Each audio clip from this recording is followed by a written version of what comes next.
Mayong adlaw ka natong tanan. Once again, this is Teacher Chari.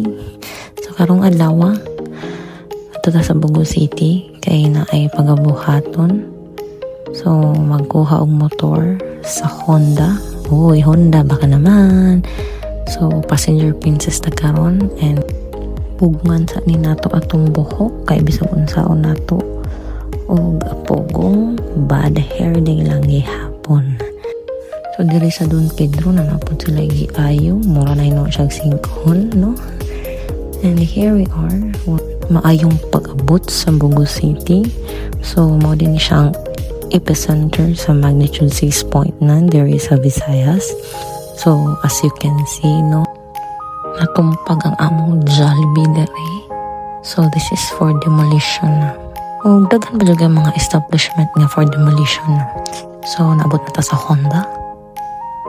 Pila na may ka-oras o ginuwat-an. Yes! Happy kayo siya nga makuha na niya ang iyang Honda Click nga repo. So pagkahuman ato, naapamig adto nga shop kay naigipalit ang among usa ka kauban na t-shirt good for 999 and tulo na kabuok shirt. So dili na kamahay. Uy, himo siyang model.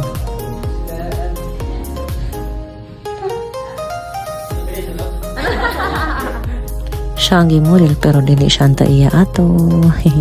Pagkahuman gipanggutom ang mga person, so ni adto may og worthy bugo para mulamon ang ako ni siyang gisugo og tissue kay hugaw kayo ang among table nga gibiyaan sa mga customer. Yeah, that's why I love Philippines. And after 48 years of waiting, naabot na ang among order. Parihaming order tanan kayo. So yaon man may way mahay. Okay, bye.